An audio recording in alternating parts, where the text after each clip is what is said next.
Birinci ıslah hürmetlik vatandaş 2022 yıl 6. ayının 1. günü. Enlikteki mavzumuz mana bundaq bo'ladi. Mutaxassis Filli xonimni maxsus ziyorat. Birinchi, o'tganki birinchi, bu ya'ni shu birinchi Şinjan'da 100 berayotgan irqiy qirg'inchilikni e'tirof qilish. Asli xabarda birinchi, bugun bizning leksiyamizda 3-chi parcha leksiya. Men maqolamda mundaq ko'rsatdim. Olimlar eng dastlab o'tirib qo'ygan Şinjan'da mustamlika Uyg'uristonda madaniyat yo'qotish yuz beryotidi. Yani tüven dercilik erek yo'qotish harakati yuz beryotidi degan fikr edi. 2020-yili 6-oyga kelganda yana to'liqlandi. Yani yeni paketlar mecburi tug'ut cheklash, mecburi bola tushirish, mecburi homildorlikdan saqlanish qatorliq paketlar qo'shildi. Bu paketlar shuni oshkorlab berdiki, jismiga loyiq irqiy qirg'inchilik yuz berdiganligi ko'zga ko'rinib turadi. 2021-yil 12 ayning 9 kuni Londonda ta'sis qilingan Uyg'ur tribunalida yuz bergan ahvollar biologiyalik ma'nodagi irqiy qirg'inchilik edi. Asoslangan paket shu bo'ldiki, u yerda Uyg'urning nasl qoldirishi cheklandi. Mening Jungo hukumatining qari tizimligiga tizimlanganligining yana bir sababi bundaq.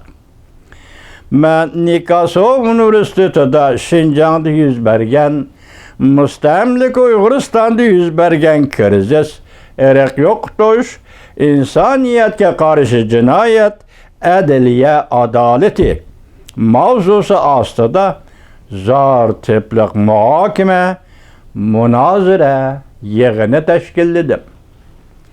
Bu muhokama yig'ini 2019-yildan boshlab torbetlarda, universal matbuotlarda, Twitter'da e'lon berishni boshladik.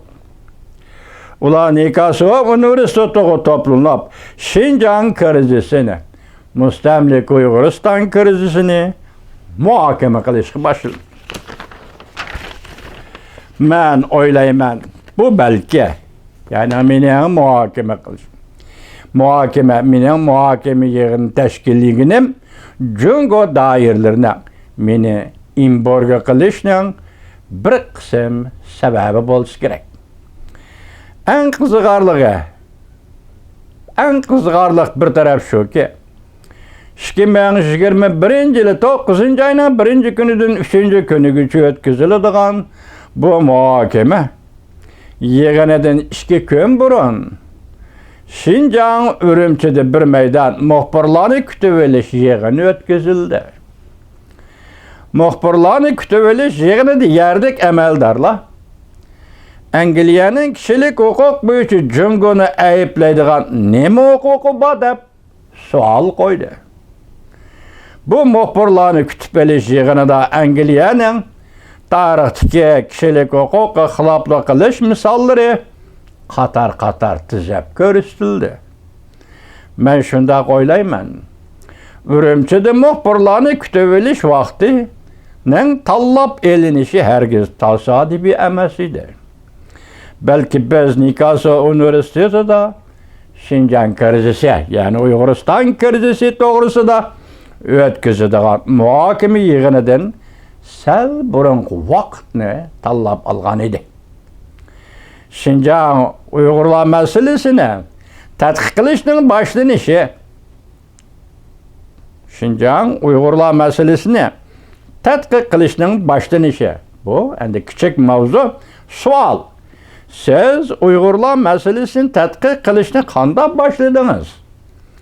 Men boshlash bilan Angliyada Lizi Universitetida, İngiliz ismi yo'q ekan, Xitoycha oldim. Lizi Universitetida Azırkı zaman Hanzo telini ügendi. Devamını anlayış sütünler.